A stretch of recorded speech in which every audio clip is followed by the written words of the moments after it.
বাংলাদেশে কোটা বিরোধী আন্দোলন একটি গুরুত্বপূর্ণ সামাজিক ও রাজনৈতিক ইস্যু। শিক্ষার্থীদের নেতৃত্বে শুরু হওয়া এই আন্দোলন প্রথমে 2013 সালে ব্যাপকভাবে নজরে আসে। সরকারের বিভিন্ন নিয়োগে বিদ্যমান কোটা ব্যবস্থা সংস্কারের দাবি জানিয়ে এই আন্দোলন শুরু হয়। আন্দোলনের মূল লক্ষ্য ছিল মেধার ভিত্তিতে নিয়োগ ও ভর্তি প্রক্রিয়া নিশ্চিত করা। বাংলাদেশের সরকারি চাকরিতে কোটা ব্যবস্থা দীর্ঘদিন ধরে চালু রয়েছে। বর্তমানে সরকারি চাকরির ক্ষেত্রে 56% কোটা সংরক্ষিত রয়েছে, যার মধ্যে মুক্তিযুদ্ধ কোটা, নারী কোটা, ক্ষুদ্র নিগোষ্ঠী কোটা এবং প্রতিবন্ধী কোটা অন্তর্ভুক্ত। এই ব্যবস্থায় মেধার ভিত্তিতে নিয়োগের জন্য শুধুমাত্র 44% আসন খোলা থাকে। শিক্ষার্থীরা মনে করেন এই কোটা ব্যবস্থা মেধার মূল্যায়ন বাধাগ্রস্ত করছে এবং অনেকে যোগ্য প্রার্থী বঞ্চিত হচ্ছে। 2018 সালের এপ্রিল মাসে আন্দোলনের নতুন মাত্রা পায় যখন ঢাকা সহ দেশের বিভিন্ন বিশ্ববিদ্যালয়ে ব্যাপক বিক্ষোভ শুরু হয়।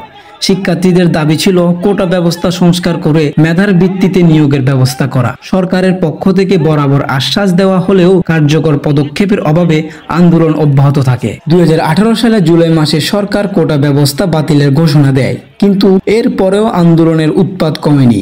শিক্ষার্থীরা সরকারের প্রতিশ্রুতি বাস্তবায়নের দাবি জানাতে থাকেন।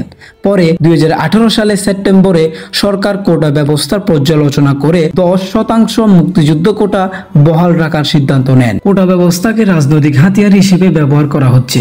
এটি ভোট ব্যাংক ধরে রাখার জন্য একটি পদ্ধতি। রাজনৈতিক দলগুলোর কোটা ব্যবস্থার মাধ্যমে নির্দিষ্ট জনগোষ্ঠীর সমর্থন পেতে চায়, যার ফলে প্রকৃত পরিবর্তনের পথে বাধা সৃষ্টি হচ্ছে। রাজনৈতিক নেতারা নিজেদের স্বার্থ রক্ষা করতে গিয়ে দেশের মেধাবীদের ভবিষ্যৎ নিয়ে খেলছেন। কোটা ব্যবস্থা পরিবর্তনের সবচেয়ে বড় বাধা হচ্ছে রাজনৈতিক স্বার্থ।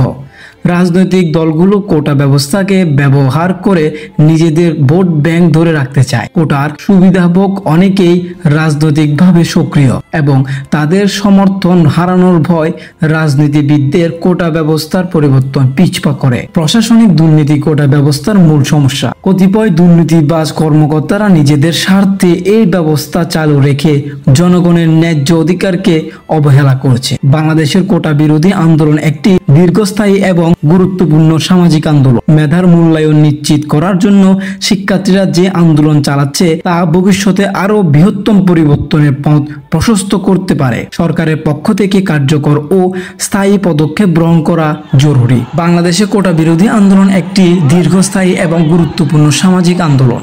মেধার মূল্যায়ন নিশ্চিত করার জন্য শিক্ষার্থীরা যে আন্দোলন চালিয়ে যাচ্ছে তা ভবিষ্যতে আরো বৃহত্তম পরিবর্তনের পথ প্রশস্ত করতে পারে। সরকারের পক্ষ থেকে কার্যকর এই স্থায়ী পদক্ষেপ গ্রহণ করা জরুরি, যাতে মেধার ভিত্তিতে একটু সুষ্ঠু এবং সমতা ভিত্তিক নিয়োগের ব্যবস্থা প্রতিষ্ঠিত হয়।